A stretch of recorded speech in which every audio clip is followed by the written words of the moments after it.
citizens communication tonight, so we'll move on. We will not have the student recognition tonight. That's been moved. First thing on the agenda then is public hearing to discuss our 2024-25 budget and proposed tax rate. Shannon.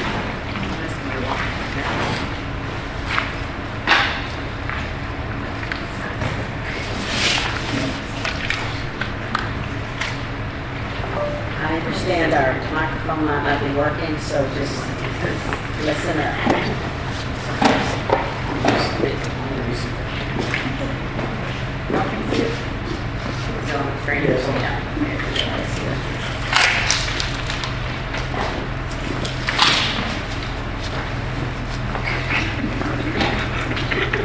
It's kind of tight here, don't you? It's good. It's good. It's fine.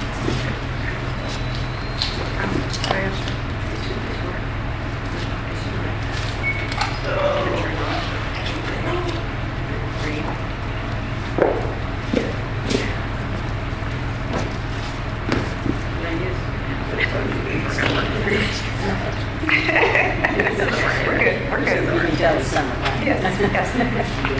All right, after months and months and lots of discussion and lots of questions, we're going to adopt our 2024-2025 budget tonight.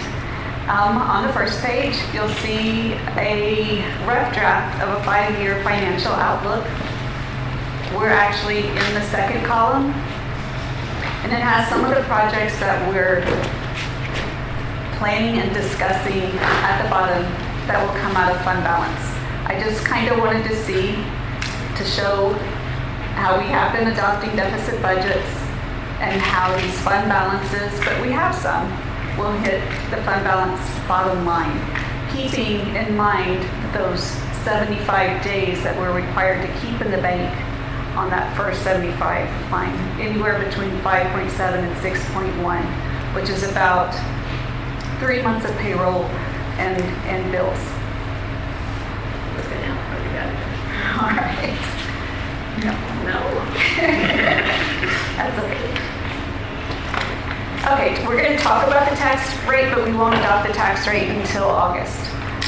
This year, TEA, our compressed rate will be 0.6315. That was all back from HB3.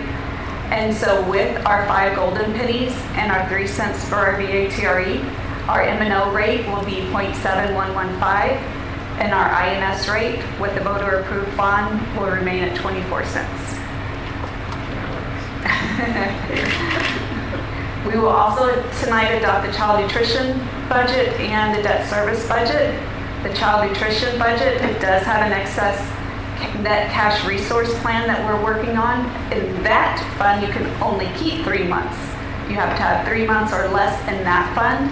And so our plan that we submitted to TDA includes 2 new serving lines and a transport truck in anticipation of the cafeteria / PE gym at the elementary. It won't have a kitchen, but it will need the 2 serving lines, and we will need the truck to transport the food from the intermediate to the elementary. We will continue to operate under NSLP for 24-25, and we'll bring you, Annette and I will bring you the breakfast and lunch rates as soon as TDA releases that calculation total.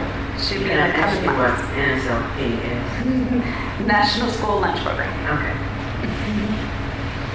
Okay, our main district initiative this year was to retain staff, and I think y'all did a great job with the bonuses, the raises, the staff increases that we'll talk about in a little bit right here. Items included in this budget, the teacher steps were completely updated. That cost us just under $500,000, and then for all other staff on the tables, they received a 5%, what was just under over $263,000. Some items included in this budget is a change to the athletic trainer, moving him from the teacher steps to the professional table, an additional stipend for strength and conditioning, an increase in the cheer stipend, a CTE coordinator stipend. It'll actually be federally funded though, an additional days to the RN contract, and a change in duties in the foundation liaison. Other items that ended up having to be included in this budget and the next budget, it's going to hit both fiscal years because of the negotiations of the contracts, is the Head Start building, which is just over $576,000, and the track resurfacing project, which Darren will present to you in a little bit, that's just over $822,000.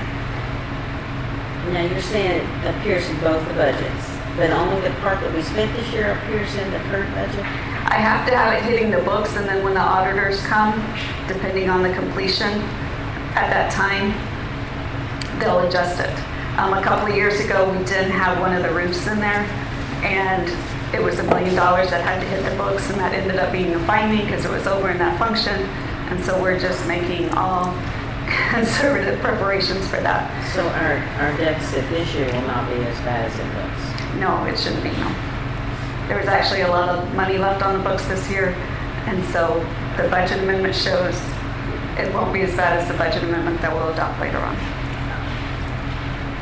Items that are not going to be included in this budget that we adopt tonight, but are in discussion, are those softball field upgrades Mr. Sessions brought to us, which is just over $500,000, and possibly the tennis courts, which is another $1 million. Expenses planned with grant funds are 2 additional buses this year and an additional for the following year.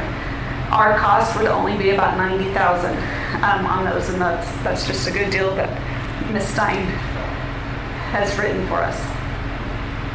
Positions included in this budget. We will possibly, most likely, reduce one of our pre-K 4 classes. The numbers just weren't there. We'll still hit the numbers to meet our Head Start contract, but we were able to move one of those teachers to a 2nd grade opening, so there were no loss of jobs or anything. It was just a reassignment. At the intermediate school, we wanted to add that 3rd grade teacher for those numbers. Middle school wanted that additional coach as open positions become available. That will be a piece of it. At the high school, we did add the cosmetology teacher with some supply money. The SCS teacher still remains. We added a Law 2 teacher, keeping the Law 1 teacher. The science position that this year we had to sub out the whole year. A SPEDS position that was not filled mid-year due to retirement, an instructional specialist that was not filled mid-year, and the counselor that was not filled mid-year. All of those positions are still in this budget.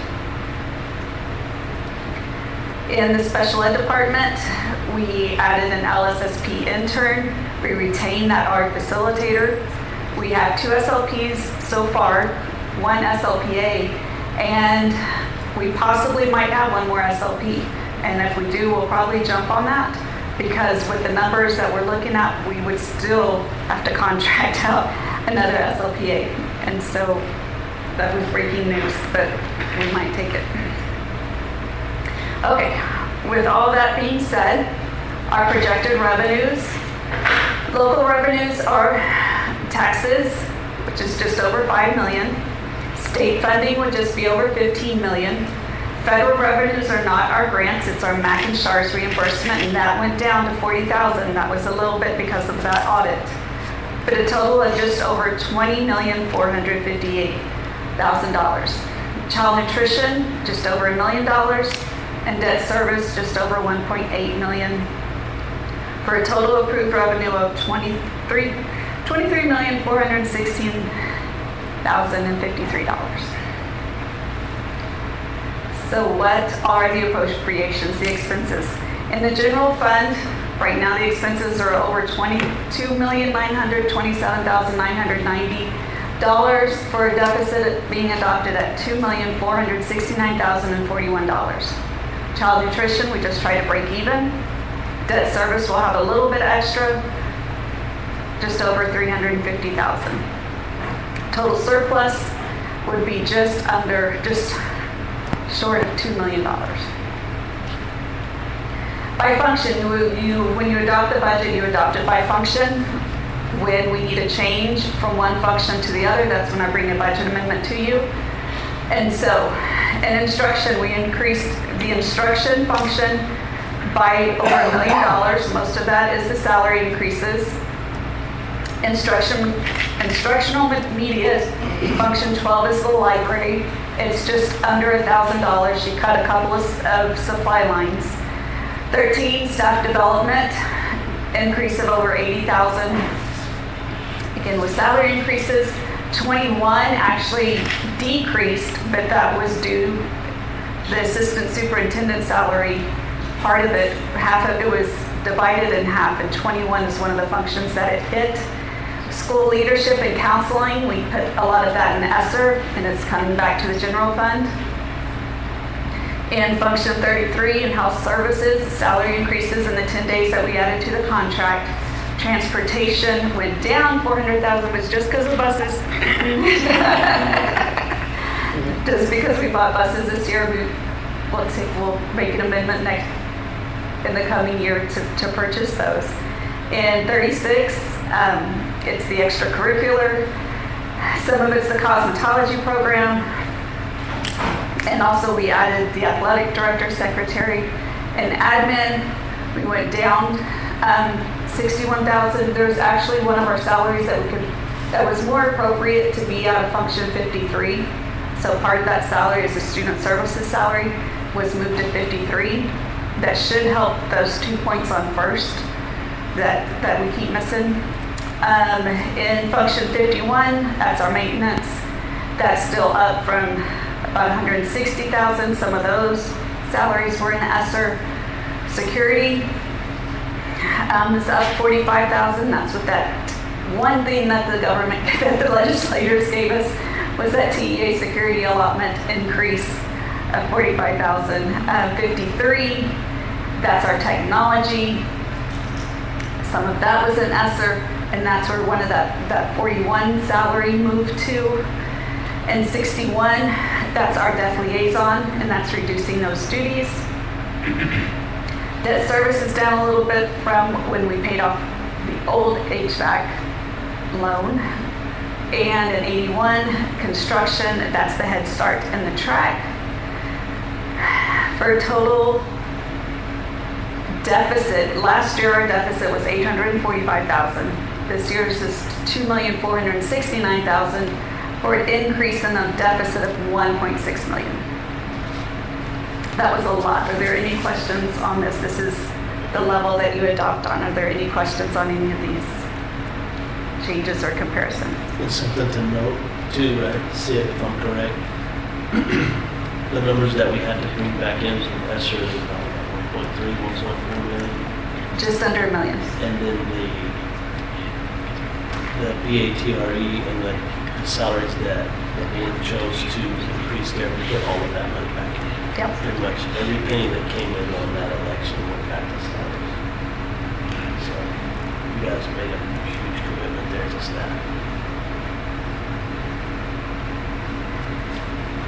This is just by object code. Again, you can see in 61, that's where our salaries sit. We increased it by almost 2 million. Contracted services are still going to increase until we find those SLPs and those SLPAs and other contracted things that we have to do if we can't find the person. We have to contract them out. Supplies just went up a little bit, just 18,000. 64 is dues and fees and travel. That went up just a little bit. Track fees this year went up. Golf fees are crazy. Debt service went down just a little bit with the payoff of the loan. And 66 is capital expenditures. Those are the big ones, anything over 5, and that's with the Head Start and track. The child nutrition budget, again, I'm just trying to break even.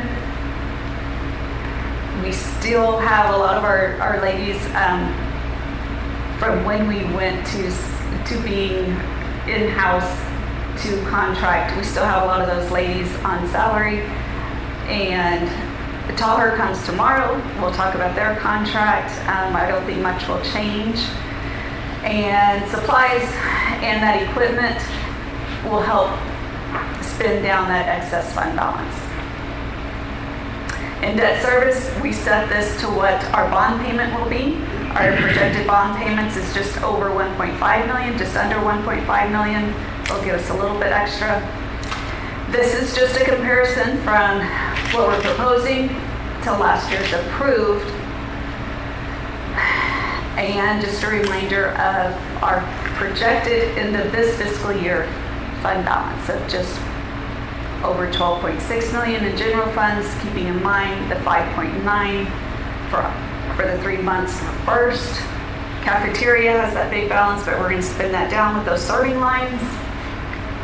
And debt service, 1.5 for the cash defeasance we recently completed and start paying for our bond.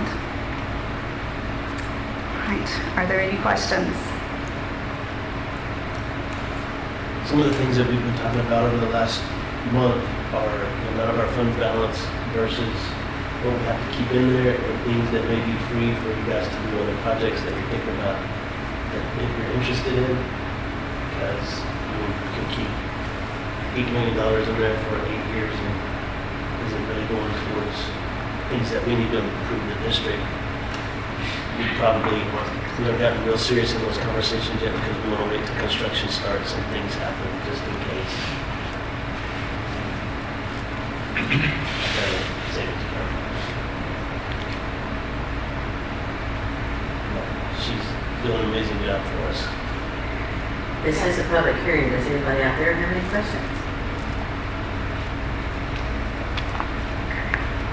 Good job, Shannon. I know it's been a constant work in progress This is a hard one. for us. Lots of tears on this one, but we try. The fun part is our tax rate is like, what? 4 years ago, it was $1.17 Oh, yeah. plus, Yeah. and we're less than 85 cents. Yes. Terrible. So it's great for the community, for sure. Okay, if there's not any other questions, we're ready to adopt. We need a motion then. Second. Move to adopt the 2024-2025 proposed general fund budget, debt services budget, and cafeteria fund budget as presented.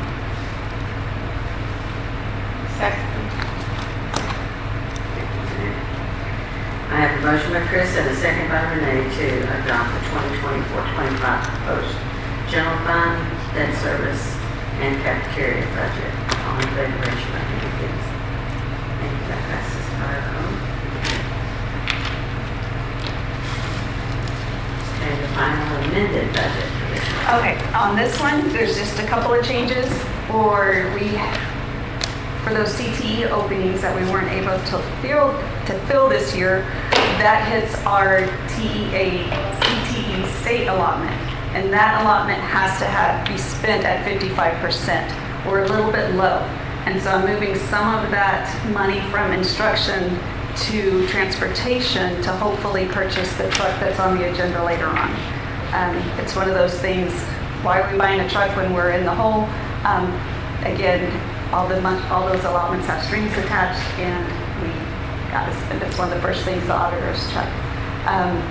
Other than that, we're adding those two projects, the Head Start building and the track resurfacing, so it'll hit the books, and then a couple of other just little overages that we have.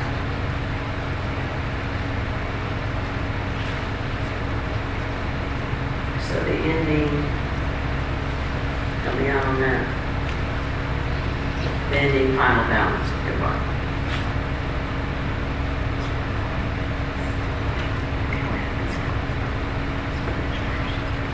Right now, on the amended budget, it would be 1.7 as the deficit. And depending on how much of these projects they keep on the books or not, will determine the final outcome. Could be as much as like 800,000. That would look better. For sure.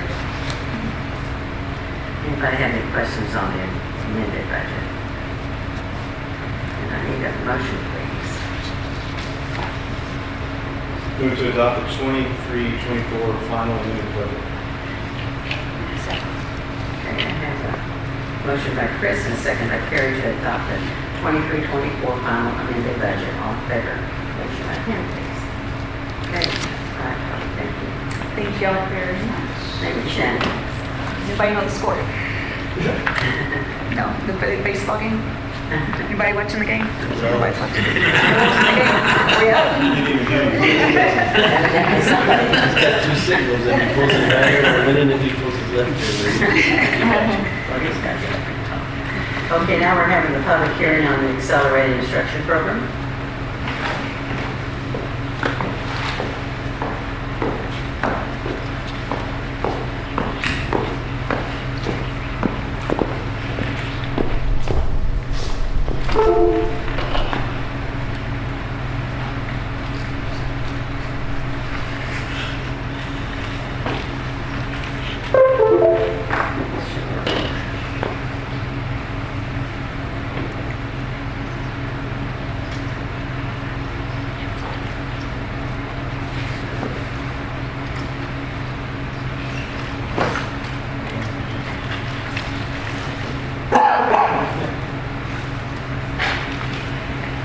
Should work.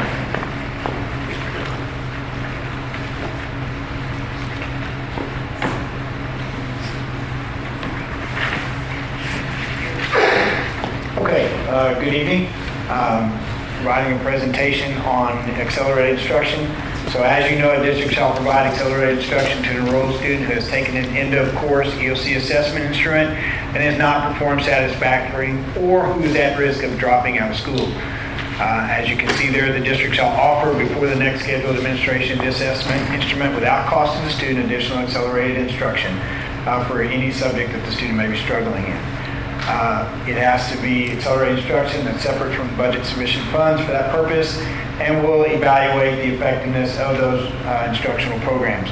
So for our students, this is last year's data. So as you can see, we had 24 students in SY 22-23 that ended up not passing. So when you look, and this is in Algebra 1, so when you look at this year, we started with 16 students. That was down 8 from the previous year. And we had 6 who passed this year. So that's good. We're bringing the number down, and that's really what we want. You know, the goal is to not have these programs, right? That's why when you look at our scores this year, we're very pleased that we had 88%. We beat the state. The state was at 79%. We were at 88% when you talk about Algebra 1. So we're eliminating the need by having that first instructional attempt. They're passing that attempt, and that's really where we want to be. When you look at biology, we have 15 students that needed to pass the test that hadn't. When you look at this year, we're 6 students down from down 9 from the previous year. We have 1 pass this year, so that's really good.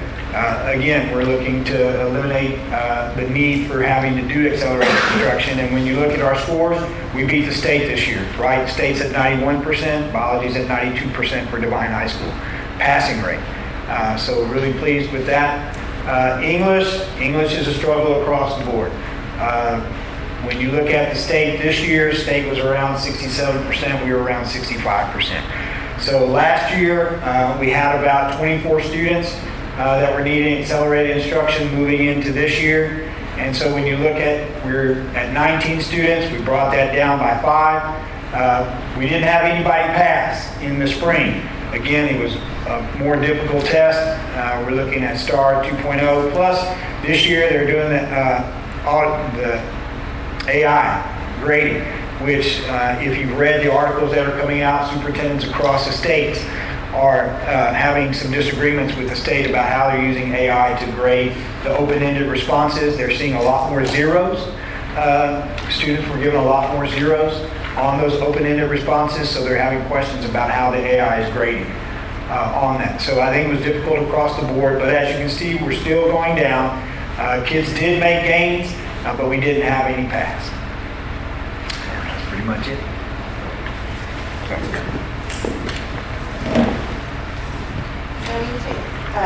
Passing, is that approaches and above, or? That's approaches. So when you're looking at those numbers, now we did have a few students who met grade level, but most of them are approaching and passing. So I would say 90% of anybody that improved is at the approaches level. But in our scores this year overall, which I will break down when we get to next year, we're seeing gains in the master level. We're seeing gains in the meets level. And when I break it down by teachers, you know, we know where we have our strongest efforts and where we need to work with our instructional staff to get them better. So we're excited about it. The numbers are moving in the right direction. Thank you. Thank you. Okay, we are going into our administrative reports. Dr. Angie.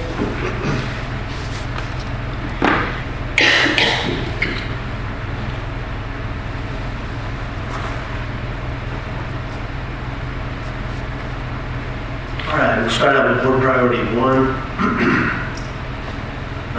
Obviously, we talked about our bond passage in January and our funds transferred in February.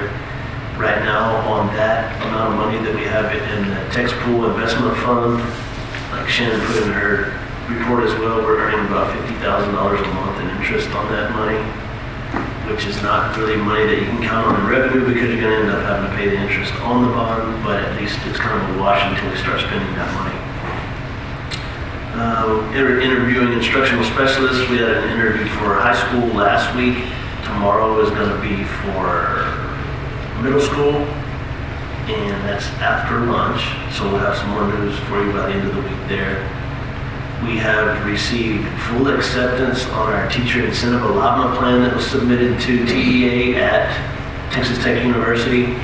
I don't know if he was joking with me, but Mr. Gonzalez said that they gave feedback that said, was it really the best one they ever turned in? Read an article, and there are 481 school districts in the state of Texas that participate in TIA. Of that, 306 were granted full designation, the ability to award designations in the amount of $290 million to teachers in the state of Texas. And so next year, there's going to be 600 schools participating, so that means about 120 apply. And for designation or renewal, out of that 120, we were one of a very small group that did not have to resubmit our application for a rewrite. So just to give you some context around that, San Antonio ISD, who brings in $6.8 billion this year for their teachers, had to resubmit. So that's really impressive that as a high school we're doing all subjects, CTE, fine arts, and core, and we're doing portfolios along pre-test, post-test, all 4 options, and we didn't have to resubmit. So a lot of that goes to the teachers and to Ms. Hamby specifically, who's leading the portfolio effort. Amazing teacher, doing amazing work there. And then, of course, all the assistance we got. And certainly do appreciate Dr. Brangy green lighting this effort and allowing us to do that. So thank you very much. The amount of money that is eligible for us to award is based on our rule indicator that we have. If we have our teachers maxed out at the master's level, we're up to what, 18,000 is the max? Within 2 years, or are we at 20? So if there's 3 designations. There's recognized, there's exemplary, and there's master. For those teachers that earn the recognized designation, it's a lump sum $6,000. Of course, you'll have to take out taxes and everything else like that. They'll receive that in May of 2026.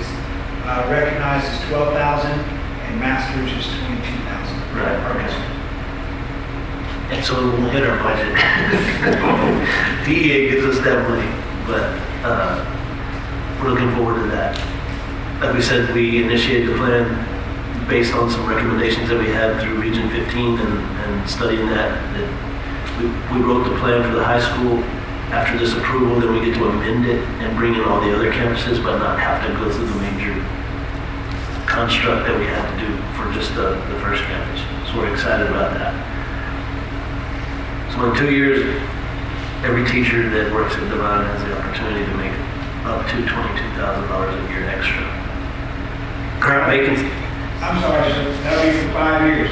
So they have a designation for 5 years, so they can earn that money for over 5 years, as long as they continue to meet the classroom observation metrics and the student outcomes. Very cool. Current vacancies at Devine are posted on our website and the state digital platforms.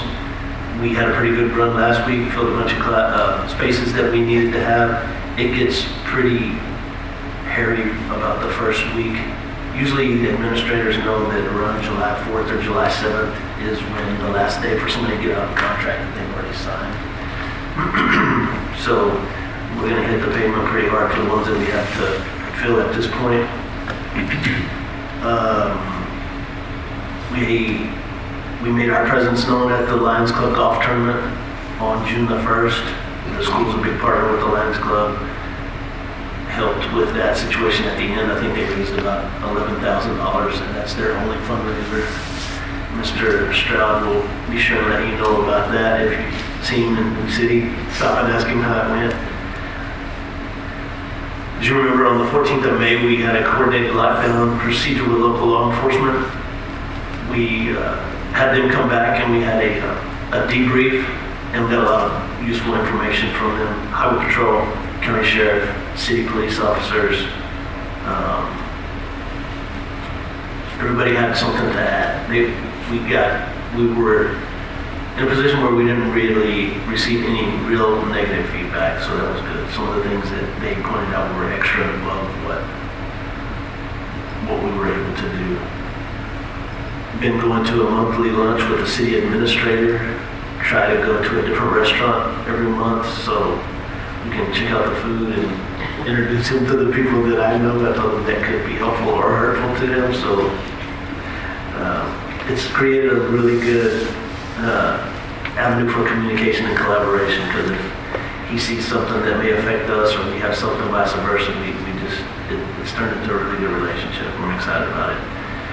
We submitted Safe Cycle 2 grant with hurt feelings because we found out that that's maxed out at $150,000. We were hoping for at least $1.5 million. That may change depending on the legislature starts meeting again in November, so maybe they'll add to some things. We found out at our Summer Leadership Institute that they have something, these are not legitimate numbers, but it's like $8 billion that they have set aside, and then by the time that the legislature starts, it could be in the 30s. So hopefully schools will see a beneficial impact of that money. Weaver and Jacobs are here along with our architect, Bob Shelton, so they will be giving us a presentation of our schematic drawings. He's been available for some time, not too long, but here recently. We're working closely with Sledge, and they're going to update these drawings after they show you guys. This will give us kind of a cost estimate to make sure that everything is going as planned. So we look forward to hearing from them shortly. The Board Facilities Committee was able to see kind of the beginning stages of these schematic drawings, and it seemed like everybody was happy, pretty impressed. So with our safety and security update,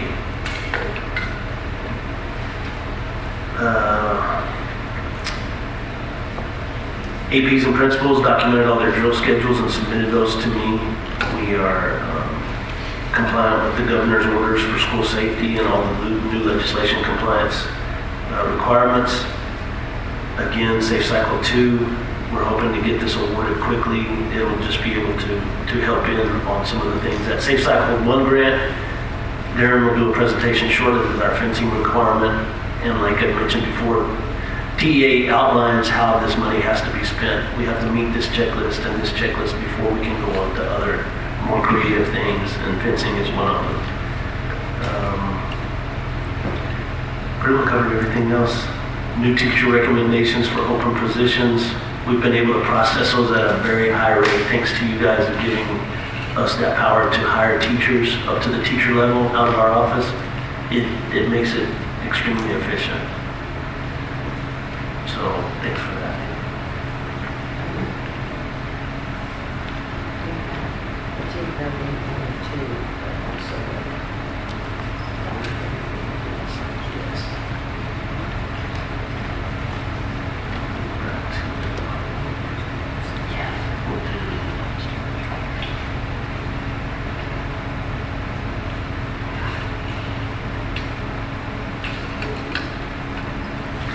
To the bond update, I'll introduce Bob Shelton from Shelton Architect, I guess it's that.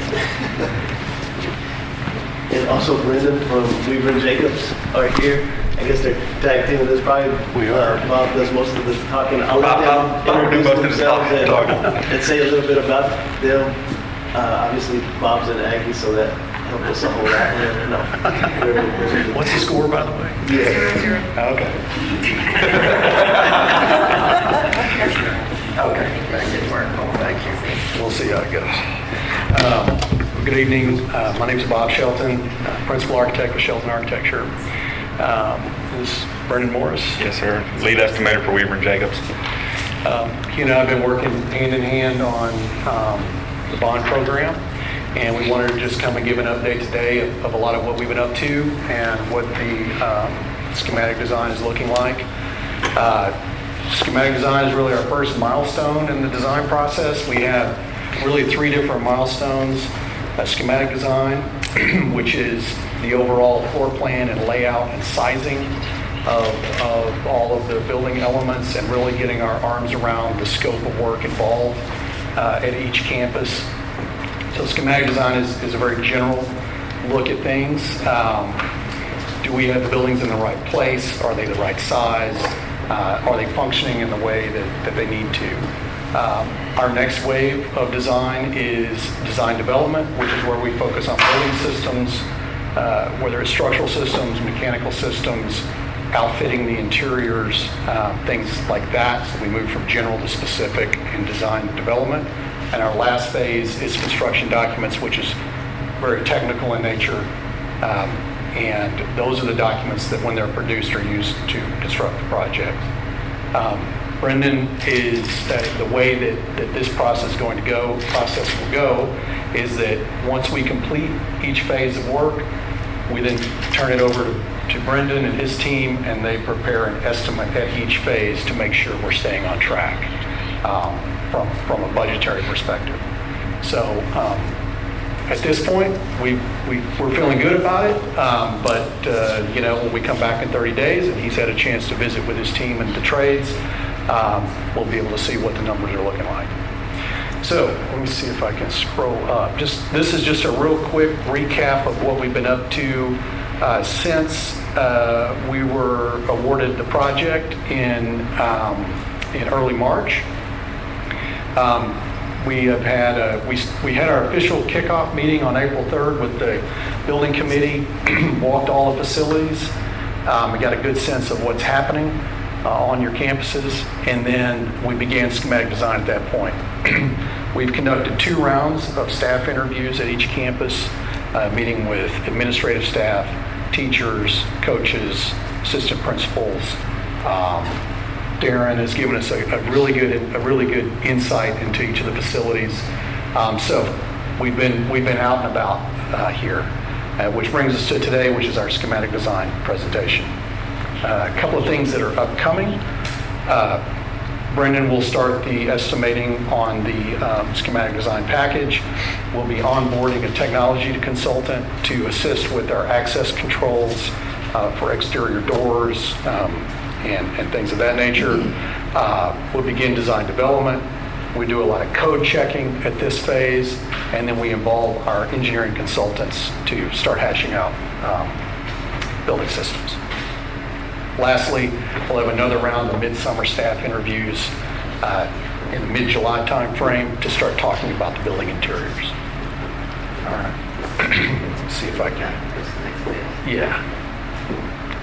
Oops, my bad. So this is our project schedule. The big bold number at the top right is where we're at today. It took us 74 days to get to this point to present to you.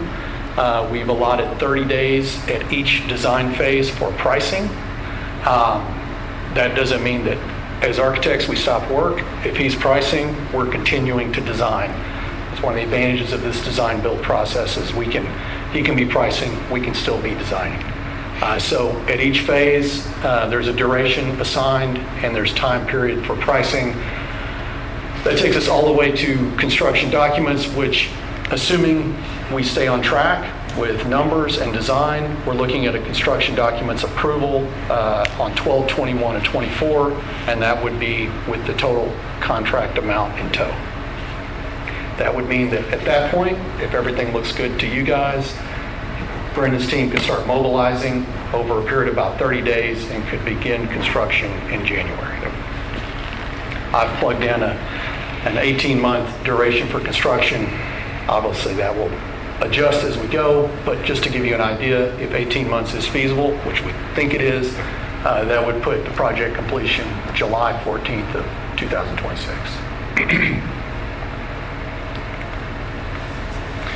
I'm not going to bore you with these sheets here, but this is a list of every room in each portion of the project with associated square footages and whether it's an addition or a renovated area and to what level it's renovated. This will assist Brendan with his costing.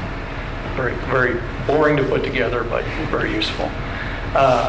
So at the elementary school, we're looking at 2,000 square feet of renovations and about 13,500 square foot of total building additions. At the high school, so this is our next list of spaces, the total area of what we call level 1 alterations, which is new flooring, new paint, really cosmetic work, we're at 4,431 square feet. And level 2 alterations, which is reconfiguring walls and doors, we're at 13,974. At the intermediate school, this is we're only doing level 1 alterations, level 2, with reconfiguring the admin entry area. Level 1, 750 square feet, level 2 of 846 square feet. Lastly, the middle school, the building additions of the locker rooms and then interior finish replacement. The grand total level 1 alterations, which is new finishes, is 14,697, and the total building additions is 3,064. Lastly, Todd mentioned sorry, I can't quite drive it the right way. There we go. The Safe Cycle 2 funds, what we did is we broke out any of the work associated with the secured entry vestibules at each campus, and then also approximated the level of safety glass that would go in those areas, and that's the breakout just of those pieces at each campus. All right, we will jump into the drawings. So these may need to zoom out. Yeah.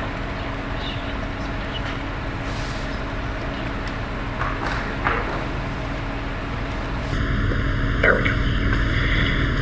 Okay.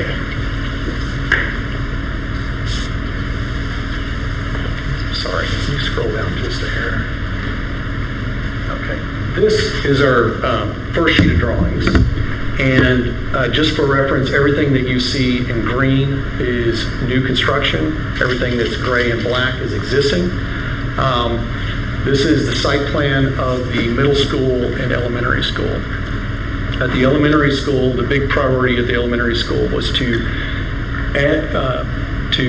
provide a new administration area and a new multi-purpose space, which will function as a play space / gym, and then also as a cafeteria. After a lot of consideration and sidewalks and a lot of ideas, this was the layout that seemed to work best after talking with a lot of folks. This allows, with those additions, the elementary to become its own campus and students not have to move from the elementary to the middle school during the day, which is a big security improvement. So you'll see on the top on the buildings that are on the top of the page, the top right will be the new administration area. That is adjacent to the existing parking lot and the existing parent drop-off. So that works well with the way the current vehicular traffic works in that area. We also intend to give that a good presentation from the parking lot to allow it to be known as the entry visually. The gym cafeteria is at the bottom of the group of buildings, and where that is placed there, it is a nice, flat, easy area to build. It also allows the building to then enclose an existing exterior corridor, which once again is a security improvement. There is a parking area that we're intending to add just planned south of that addition with 20 approximate parking spaces and the box truck. The box truck is designated with a loading zone on the top left side. The intermediate campus is below. Hard to tell it from a site plan drawing, but there's a small green area at the renovated areas. And you mentioned it, and it may not be clear, but the elementary, for sure, what that does is, other than the pre-K building, they can get anywhere on campus without ever having to step outside. So our youngest, littlest, most vulnerable are not exposed to it, except that pre-K building. Feel free to interrupt me with any questions along the way. I know this is a lot. Our next drawing is of our high school and middle school campuses. So over on the left side, you'll see the middle school. The two green rectangles are the locker room additions adjacent to the gym, which connect into the existing locker rooms. And then over on the right side of the page, to the bottom right side of the page, the highlighted areas are the administration area renovations, the addition of a new elevator and a new interior stairwell, and then also a relocation of the existing weight room. You'll see on that site plan there's also some new driveways and parking areas to separate the bus drop-off traffic out of the main traffic flow. So that layout there is our initial take on it. It may adjust and improve along the way, but the traffic flow is set up for visitor parking and a separate bus loop. To the top is just an overall floor plan of the second floor. On the second floor, we have a cosmetology, a classroom renovation, a communications and media lab renovation. So when the administration area moves to the first floor, that area gets recaptured as a communications and media lab for students, and then also an upgraded nurses instructional space. There's also the technology department is going to take over one of the existing classrooms for servicing technology equipment. So this is just a little bit larger look at that elementary plan. You can see the administration spaces on the top right and the multi-purpose addition on the bottom. I believe 1, 2, 3. We're looking at 5 offices at the admin area, plus a nurse's suite, teacher workroom, and then the reception and waiting areas. The multi-purpose space is sized for an elementary basketball court, which just by the time you do that size is almost the perfect size for 2 lunch cycles. I believe there's just a little bit less than 600 students on this campus, so that would be 2 lunch periods of 300 each. On the left side of the multi-purpose room is the serving kitchen, and on the right side are a new bank of student restrooms and a storage space for athletic equipment. Is the playground taking the place of the playground? It does encroach into the existing playground at the bottom left corner of that building, so we will need to relocate, one of the covered canopies and a little bit of the play equipment. One of the comments we got from the Board Facilities Committee meeting was to place the kitchen or the serving kitchen such that if you ever did add a full commercial kitchen, there would be land area available to do that. So that's why that's situated on the left side. That's also adjacent to the box truck loading area, which would then also convert into your kitchen loading area when that occurred. There is one small corridor connection next to the gym that will, like Superintendent said, puts everything under one roof with the exception of those other buildings. Parking to the downside of that gym too, right? Yes, So yes. that we've gotten into a position where we have a really good partnership with our youth sports group here in town, that it's different because everybody that joins, everybody gets to play, right? So we have a good partnership with them. And the way you guys have designed this, there's going to be parking, entry and access that we would still be able to make that available to them without having any access to the rest of our school. Or that. That's correct. There's two doors that'll be adjacent to that parking lot, and then the interior doors can be locked, so people can come and go without getting into the main campus. So where will the drop-off for kids, pick up and drop off? Sure. Pick up and drop off for cars would be at the administration area, and pick up and drop off for buses would be, yeah, that's correct, up there. And pick up and drop off for buses would be in the existing bus loop.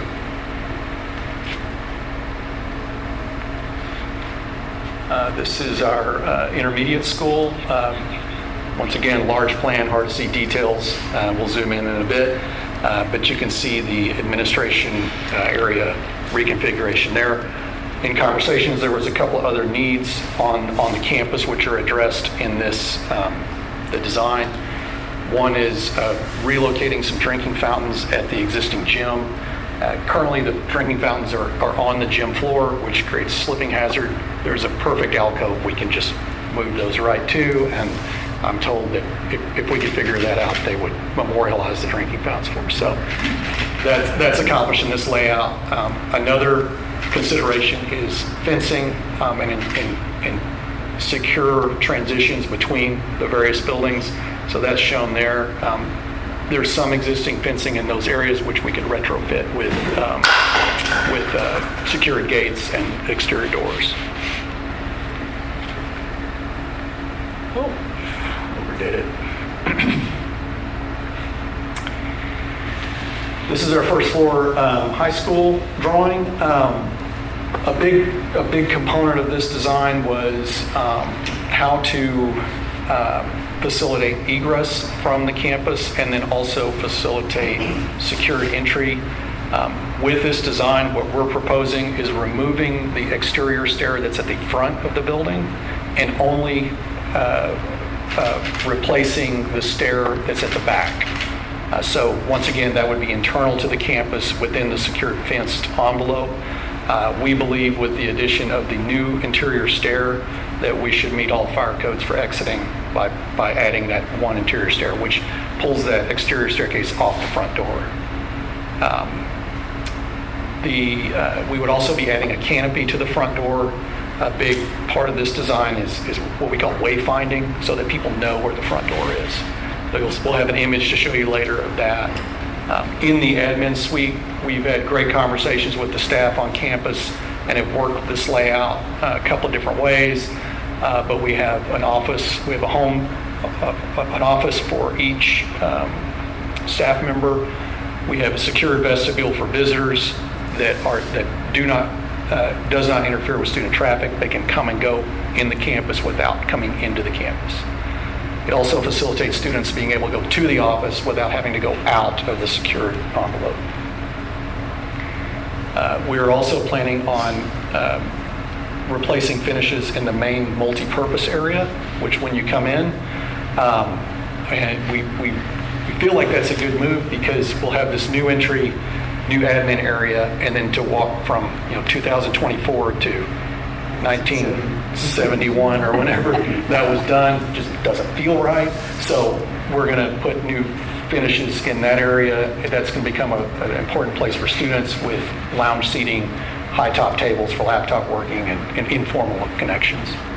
And like you mentioned, all the headache that we've gone through with those stairs, somebody was looking out for us because the fact that they're not back there, what they're able to do with the front of that, if those stairs would have still been there, it would have been crazy trying to put stuff together. So that somebody put you in our life at the right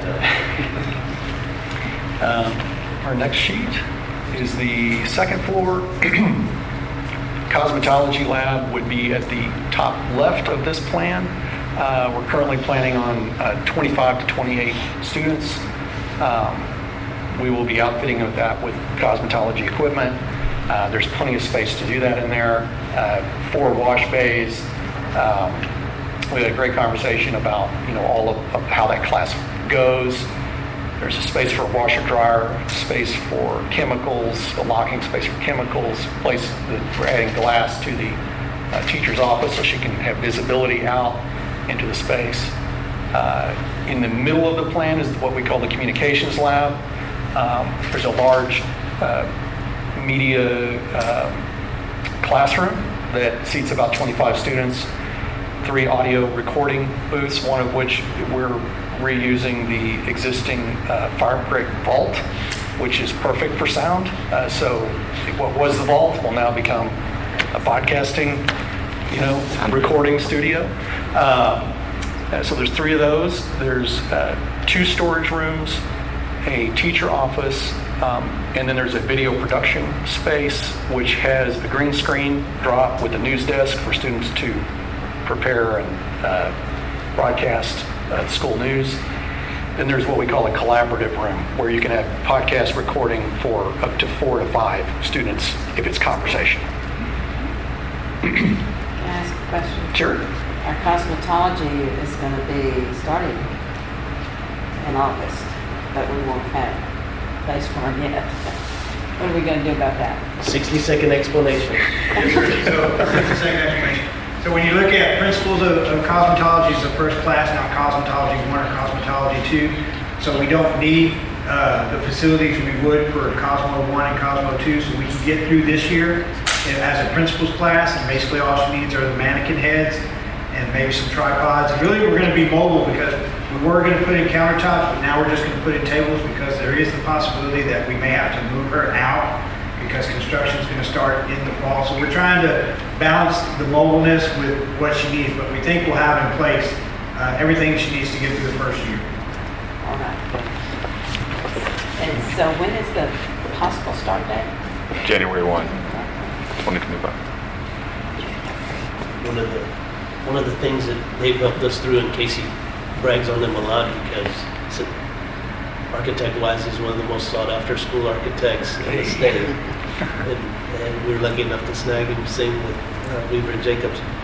But, people talk about when we design schools, we're designing this and building it to last us another 40 years, and we don't know what's going to be happening in 40 years. But the way you guys design, just because that's a cosmetology room doesn't have to be a cosmetology room for eternity, correct? Right. I know people that are spending their money worry about that a lot. Sure. Yeah, all of our, at least in terms of cosmetology, we're only intending to bring electrical service to this middle of the room. All the plumbing will be on exterior walls, so you don't want to pipe up a bunch of drains and water in the middle. So, the last piece of the puzzle here is the technology department. There's a large workspace for working on equipment, 3 offices, a new exterior door for receiving delivery of technology equipment from vendors. So there's a receiving area with a door where the vendors don't have to go through the front security, machine to get those goods in there. There's also the optionality that if that isn't needed, that the doors will be sized such that could also come from the interior if the procedures change in the future there. Lastly is the middle school, the 2 locker rooms that we've got on either side of the gym. I believe we're able to get around 100 lockers in each of the additions, and those are the varsity style single lockers. And then with this layout, we're also adding doors to the existing locker rooms. One of the big challenges over there is just the amount of space it takes for kids to change. Sometimes they may need to bleed over into adjacent rooms, and it's difficult without that connectivity between spaces. So adding the interior doors allows, if it's for example, a large JV team, they can put some kids in the varsity changing area. And if it's small, well, then it could go the other way. The shaded gray areas are all the areas that receive finishes. Those are the areas of the original school that, since the subsequent additions are, they just have the original finishes. So the intent is to get all the finishes on this campus up to the current standard. And I won't bore you with each of these sheets, but these are just blow-ups of the individual pieces and parts that we've looked at earlier. You can see this is the multi-purpose space, approximately 300 seats. The gray sort of rectangle that's in the middle of that space is the size of an elementary court, which is 50 feet by 84 feet. And so there's 5 foot of extra around the perimeter. We talked a lot about logistics of table setup, table breakdown. One of the things that we are doing in our next phase is working directly with the furniture supplier to figure out, does that storage room need to be a 1 foot longer? If it's 1 foot longer, can we get 20 more tables in there? So that's another thing we're going to be working through. Same thing on the kitchen side. What can we do now to prep you for that kitchen later? That's the multi-purpose. Here's the admin. You can see the office layouts and things like that. And then the bottom left is the intermediate school renovations. Keep rolling here. This is the new admin area at the high school and the weight room with the equipment laid out. Really like how this one played out. It was good to really get in the weeds on this one and figure it out. But I think it's going to be a nice improvement.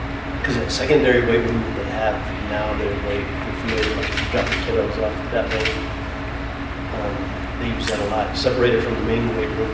They didn't know where to put it. We'll just go with the stage. It fits perfect, and we feel it's like dead space there. Yeah.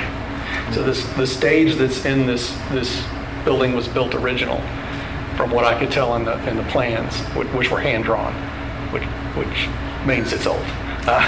But that area was really underutilized. There's a lot of electrical gear in there that's original to the building that really needs to go anyways. So our intent is to recapture the stage as the secondary weight room, and then also provide a door directly to the gym. Students can, if they need to lift and run and whatever, it gives flexibility to staff to train. The stairs and elevator also live in that stage area. It's already a double height space like this, so that eliminates the need of us cutting through the floor in the building, which it's a concrete building, which that wouldn't be cheap. So we're building into the stage, which is already tall enough for a new elevator and stair. And Max, it's cut off, it's separatized, so you can go through and we can have construction area where we won't be going through and messing with any of y'all. The stage is actually built up out of wood framing, so it's packed full of, it'd be interesting to go under there and see what's under there, but you might find some stuff, but that's all wood framing on the slab, so it can just go away.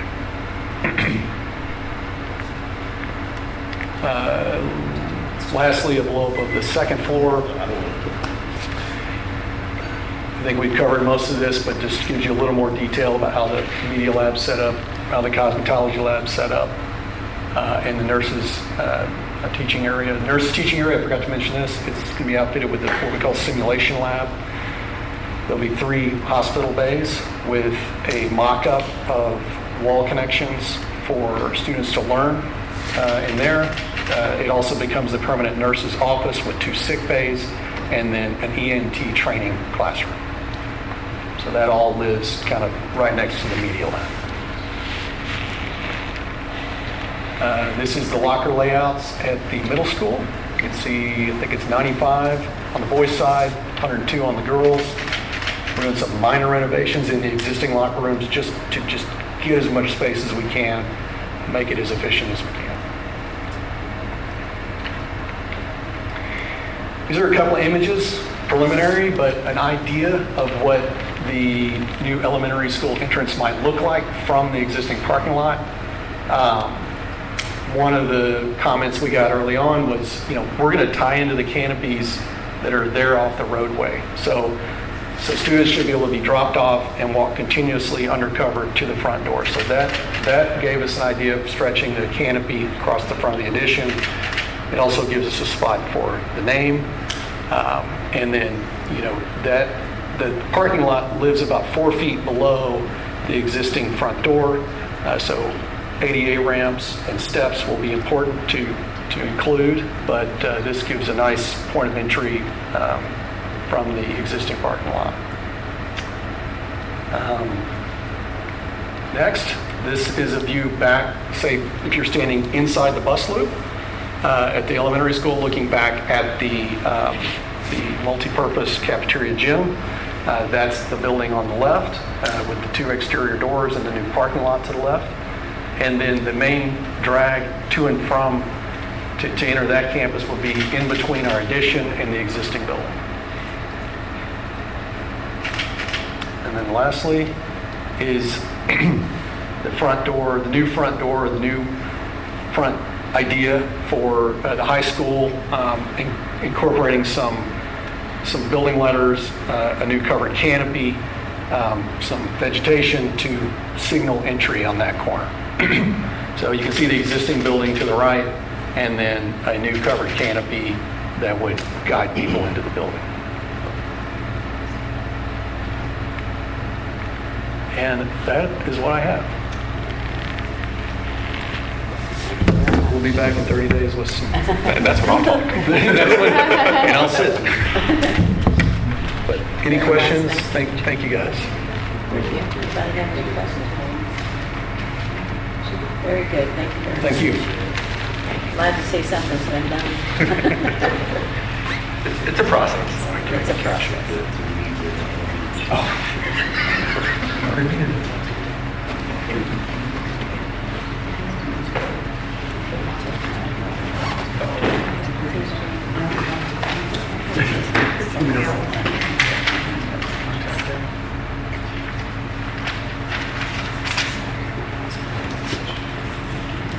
All right. Also, in our administrative reports, we need to consider and discuss team building and evaluating, improving student outcomes and training dates. Said Ms. McAnally is available to do training in September or the first 2 weeks of October.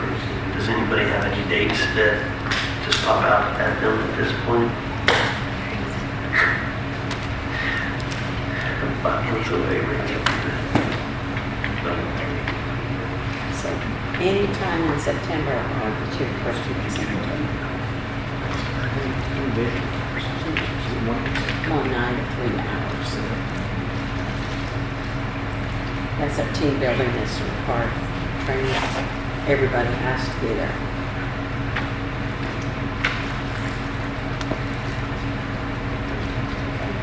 I like September better, Yes, I do. except there's 3 days I can't. Which week is that? I can't do the 10th, the 19th, the 20th. The 20th is Friday. The 20th is Friday, so I'm sure y'all work together. And the 20th is his birthday. I don't imagine he wants to do it.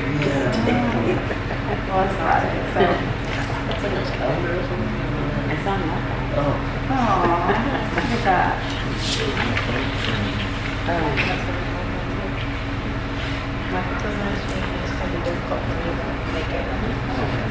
We want to try for one of the first 2 weeks. Okay. Jerry, you want to check with her and maybe try for one of the first 2 weeks in September? Preference like a See what she Monday, has available. Monday preferred day. Is Monday preferred? September 2nd, Labor Day. Yeah, that's Labor Day, so we wouldn't do it that way. Right now, it's hard to say that it's September. It's best if we set it and go. Do you know anything? No. So is Monday a better night for everybody? Monday's fine. Okay. All right, Maybe we'll the 9th. look at the 9th plus Labor Day. And if she can't do it, give us some other dates. Okay. I'll try.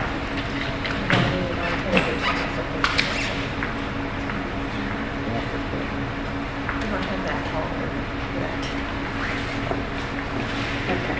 So September, to see what activities. So I think that's everything we have. Yes, ma'am. Okay.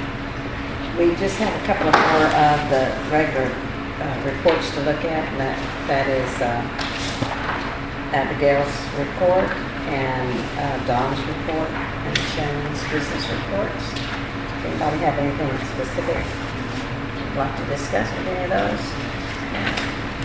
Now we go into the consent agenda. on it. It includes the minutes for the board meeting, the Region 20 commitments that we make, which is, remind me again, how much money?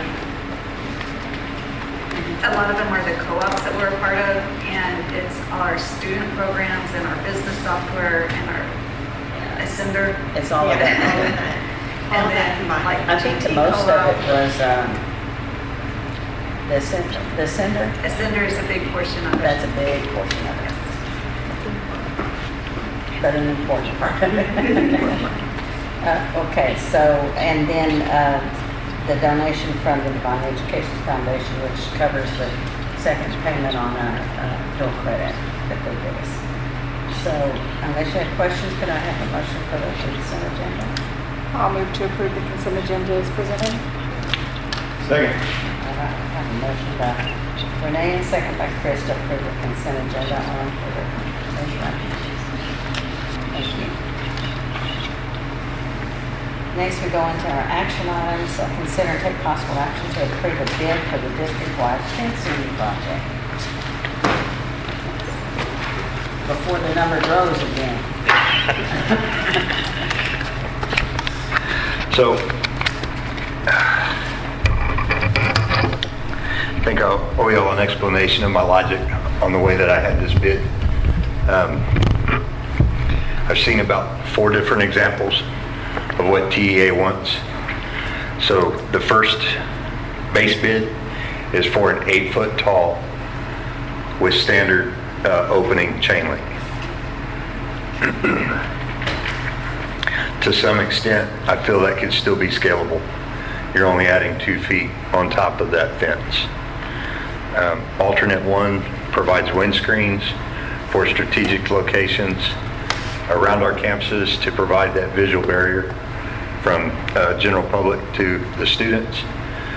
And it's an extensive amount of windscreens. So pretty much the whole front of Intermediate down Atkins and all the way down Warhorse back to the building. It will also pick up in the bus loop at Elementary. There'll be a good portion on Littleton, which is on the backside, and also encompass that whole kinder playground. We also had them add in some dollars to where they're not just plain Jane windscreens. You know, they put in provisions for like Devine Intermediate, welcome to Devine Intermediate. We already have welcome to CES and the little push things through the fence. And then on Warhorse it says say Savara, say Success. So we put provisions in there for that to be added to the windscreens. Those windscreens will hold up for about 5 years. We're looking at the special tabs, so if we have 80-mile-an-hour straight line winds, we will have to go gather our windscreens, but it's not going to blow the fence down. They'll separate from the fence. I didn't want the wind flaps in there just because of most of the time we have a southeast prevailing wind at about 15 miles per hour. So the flaps would be blown open and you would still have that visible access. Add alternate number 2 is to make this fence truly non-scalable. We reduced the fabric size from 2 3/8 down to 1 inch. So you can't hook a toe in it to get up to the upper level. It will also have the barb sticking up where the double knuckle on the top. It's not barbed wire by any means. It's just what you would see on a standard chain link fence with the barb sticking up, just as an added layer of protection. Add alternate number 3. I don't know if it's an allowable expenditure using Safe Cycle 1 grant formula, but it gets rid of the existing tarmac at the Warhorse Stadium and replaces that with 8-foot non-scalable fence.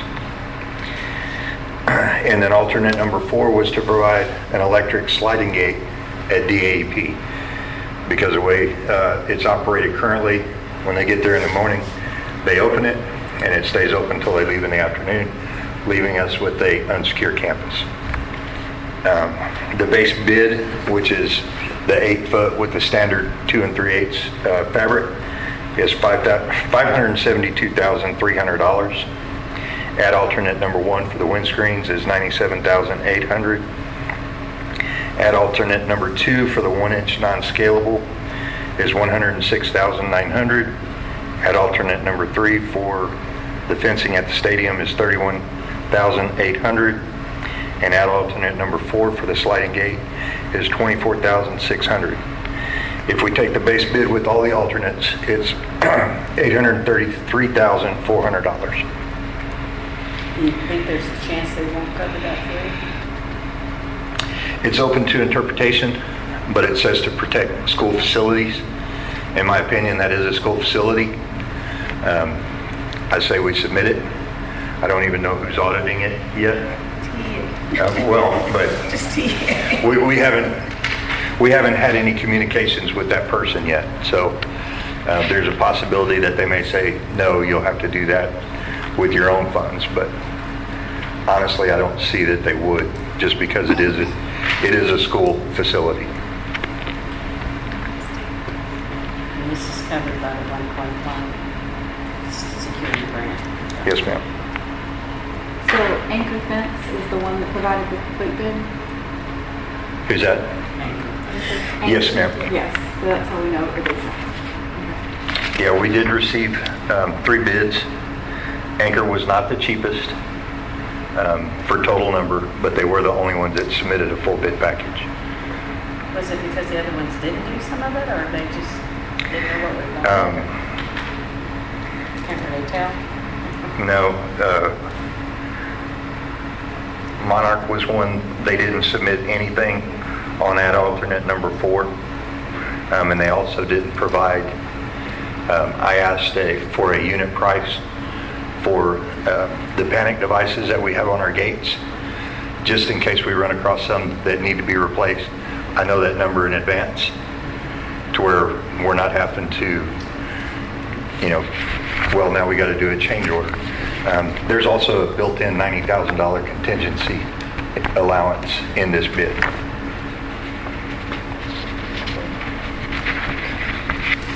Any other questions? When will they get started if they approve? It'll take about 2 weeks, 10 business days, for them to get their insurance and everything in place. We don't want them starting until they have their bonds and everything in place. So theoretically, if we gave them notice to proceed tomorrow, or notice of award, then they could get their bonds and everything rolling, and then How long will it take? about 2 weeks. That's much better. I thought it might be months. No, To put all the fence up? I think that's what she's we know there's, for final construction, the push is going to be to have elementary and intermediate 100%. Middle school is going to be 50%, with the remaining portion being the additional fencing that we're adding to the rear of the campus, to where they're not funneling all those students down one corridor. They'll be able to enter through that 300 corridor again and still be behind the fencing. There will also be windscreen there. So it will take how long? to finish? I'm thinking we're probably going to be finishing up right around the end of September. Okay. And all of these plans are coordinated with guys, the building construction too, to make sure we have to put up fence there. There is going to be a little change where the new elementary administration is. Everything else is out of the way. But there's no way that I can make that campus secure for the upcoming school year without having some form of fencing in that area. So what we may do is just have the contractor hold off, and that remains 6 foot in just that portion. Yeah, we don't want to put brand new stuff up. No. Okay. Anybody else have questions? You're in favor of this motion, please. Move to approve the bid from Anchor Fence for $833,400 for the district-wide fencing project. I have a motion by Chris and a second by Carrie to approve the bid for the fencing project. All in favor, raise your right hand.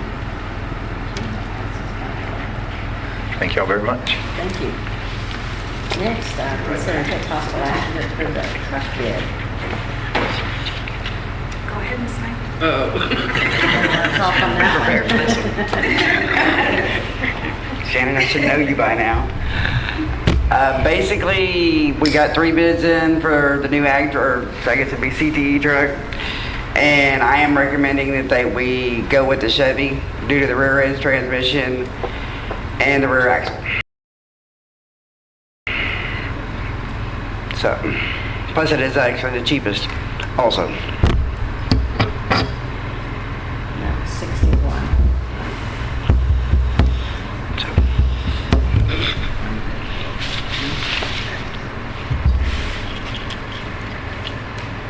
And we mentioned, just so everybody doesn't freak out when it gets here, what color is it? It's black. That's the only downfall, but Everything else we own is white. However, we're gonna look into, because that's on the ground, it's manufactured, we don't have to wait for production. We have But to we're gonna write the look in- check by June 30th. Huh? We have to write the check by June 30th, so it hits that allotment I was speaking of earlier, that 55%. So we have to take something that's on the lot or that could get you in the parking lot before June 30th. And look at some sort of like barcode trap that says, you know, little horses or something. We could. No, we're not doing that. They do that. They do that. I move to approve the truck bid from Brown Chevrolet for $61,000. Second.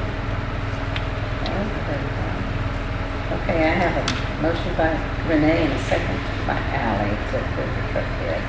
All in favor, raise your right hand, please. Thank you. 5-0. Thank you. Next, consider and take possible action to approve the contract award for the track resurfacing improvements. You're spending all our money. Y'all miss me yet?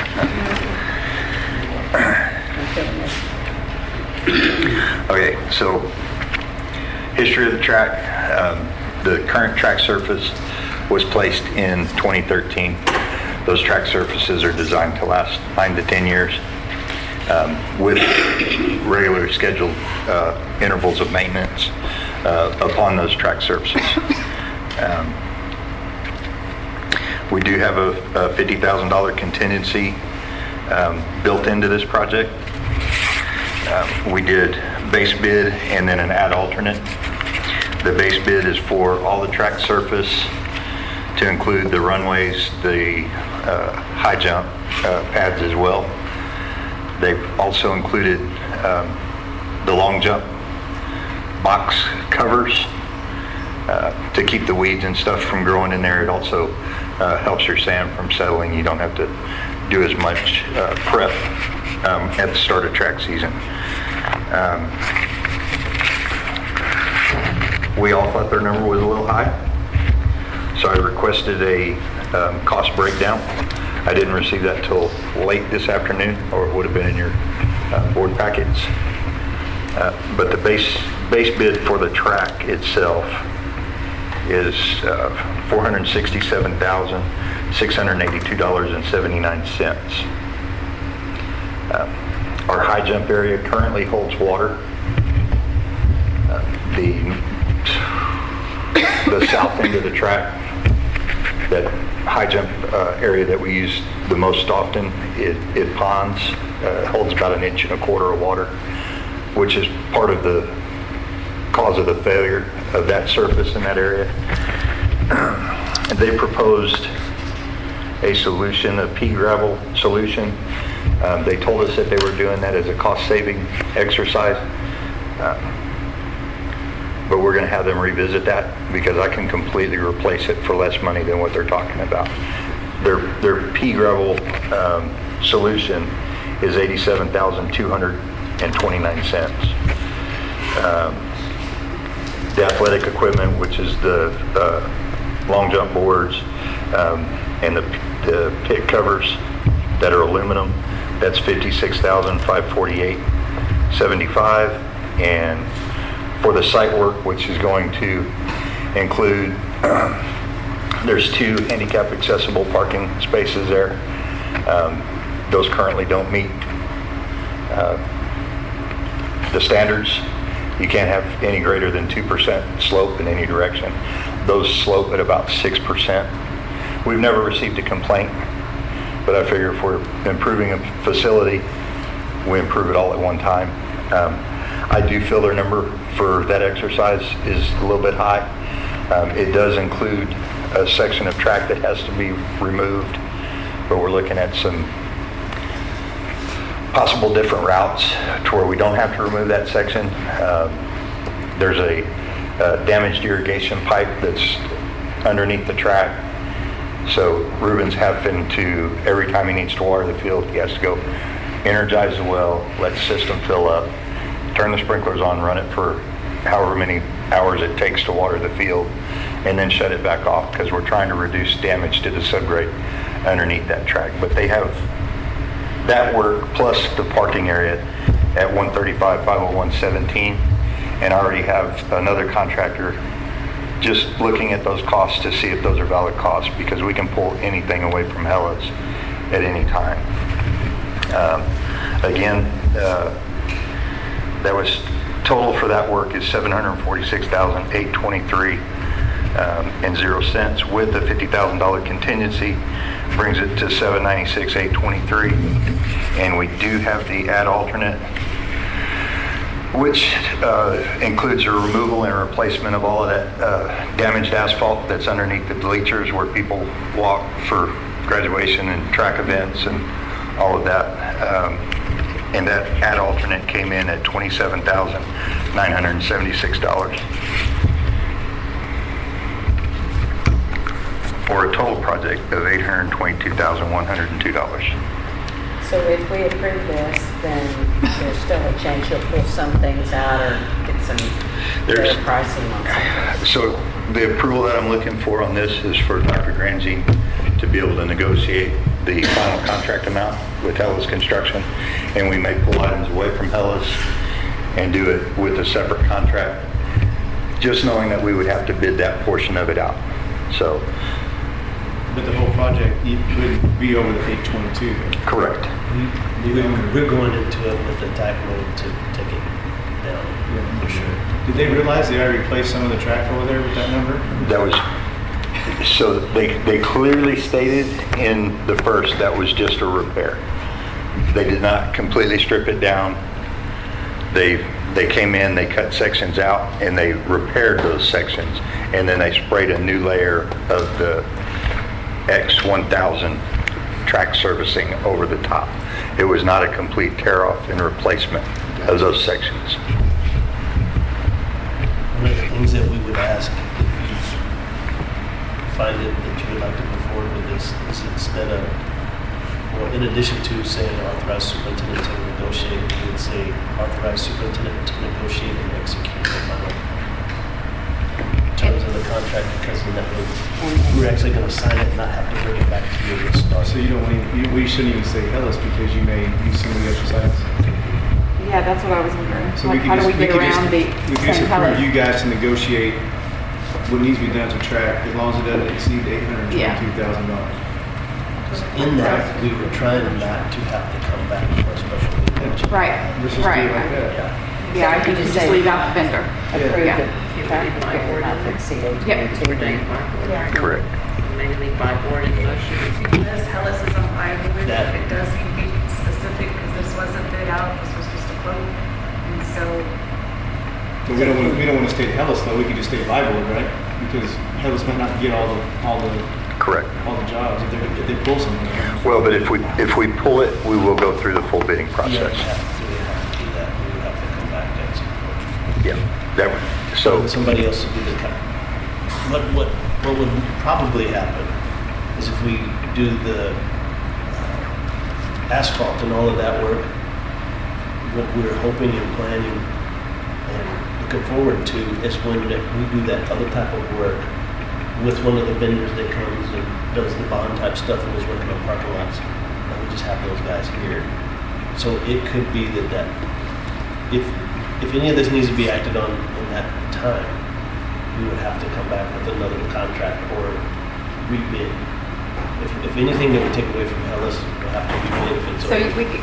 So we could say execute, that we authorize you to execute a contract for Hellas up to $822,000 for the track resurfacing, and you could still know that if it was less, you could come back Right.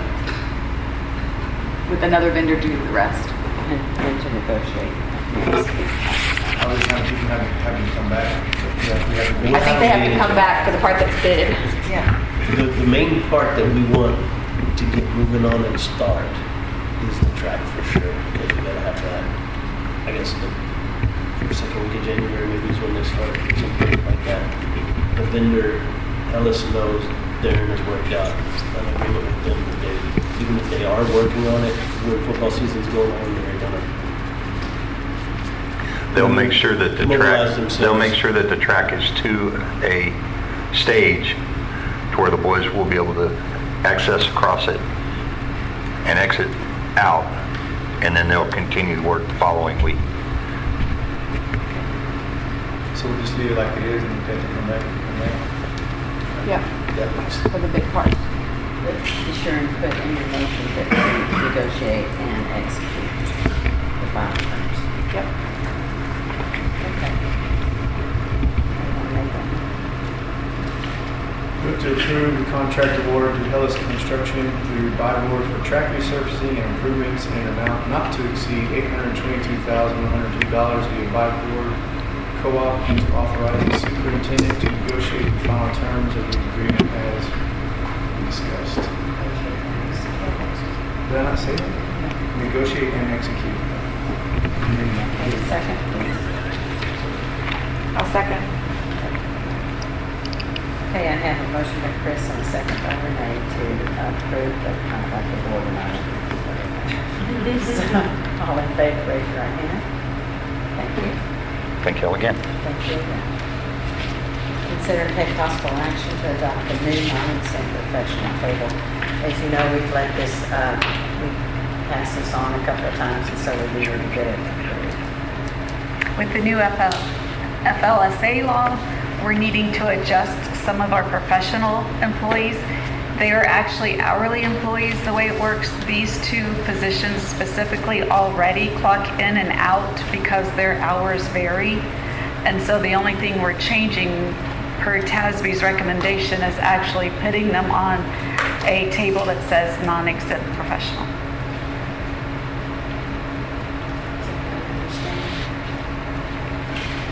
The occupational therapist works, which range is that one? She actually works 60 days. And so that's why we do her hourly, because it's not 1 day a week, it's not 2 days a week, it's not a set number of hours per week. And so for years, she's been clocking in and out already. With the foundation liaison, are we reducing that? We'll have to, I think. To have I mean, these. I thought the overall salary was going to be lower than that. She'll only have responsibilities for the foundation, no longer district responsibilities. So that will be reducing it more even this. But I think what she's referring to is the amount that's on here is like 38 is the minimum, 45 is the, and we're supposed to be like a 20. That's a daily rate, and so for 8 hours. And so currently in that position is a retiree, and so she's limited by those kind of hours, retiree hire hours. But even with this position and in the future, it would be no more. We're still working on the contract. They have a letter that we're writing right now that says you're limited to this amount of time, this amount of hours, but equals the salary that we talked about. Okay, so that really doesn't. We're kind of like going to back into it. Okay. We just have to, we just have to get it on a non-exempt professional table. I'll move to approve the new non-exempt professional table as presented. Second. I have a motion by Renee and second by Carrie to approve the table as presented. All in favor, raise your right hand. 5-0. Okay, now what we've been waiting for, policy update. You better make it quick one. Yes, ma'am. So everybody has a copy of Update 123, just some notable pieces. I won't do them all. On BBD local, it says that if there's a public information access of information violation, then the board members must take the PIA training instead of delegating the superintendent to taking it. So if we get it wrong, you guys get punished. So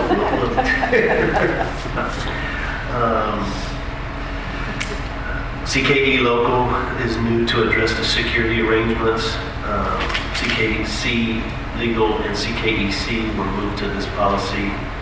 CQC local is to meet the new legal requirement for the board to adopt a policy for the effective integration of digital devices in the district. EEH local has psychological reasons for student eligibility to homebound services now. And EFA, there are really no changes to this policy. It just cross-references EF, which is our instructional materials. There's a couple more in there, but not as noteworthy. If you have questions of some of the stuff that you saw. As you saw, it was pages and pages and pages, so, and most of that we don't have any control over anyway, so it's just to try to understand what it is. We do have to. And we had training on the grievance process. And we did have Last training on week. the grievance process. We went through our SLI training this last weekend and had quite a bit of things that we found out. Okay, on these, we just need a motion to approve the policy updates. Vice President, to approve the policy updates as presented. Okay.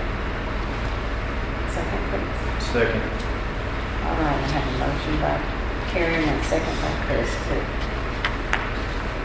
for the board to add, revise, and delete the local policies as offered by last week. All in favor? Thank you. Okay. Consider and take possible action for the board policy, FDA local admissions, interdistrict transfers. We may or may not have to adjust any of this that you want. Right now, we have if a family brings a student from out of district that's not an employee. The first child, we charge $1,000 for the year, and every additional student is $250 after that. I think Jerry did some research earlier and said that we have, over 100 kiddos transferring in.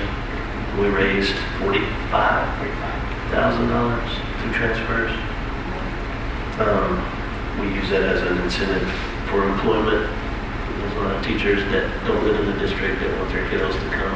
They can work for us. They don't pay transfer. As of right now, I don't have a recommendation that we change that unless you guys have heard differently. You know better how many employees we have there? Probably not quite half for employees. It's changed recently. It used to be the other way around, mostly employees, but about half. Does anybody have any desire to change that? I'm with it too. Okay, so we need a motion. You don't need a motion if you're not going to do it. Oh, okay, we don't have to take action. Okay, that's even better. Okay, I think we're finished with our regular business for tonight. The Board of Trustees begin at 8:20 p.m. We'll convene in closed session in accordance with the Texas Open Meetings Act for the purpose of discussing items listed under Texas Government Code Section 551.074 and 551.076. No final actions, decisions, or votes will be taken while the board is in executive session. Thank you all for coming tonight. It's a smaller crowd, but I appreciate all of you making the effort.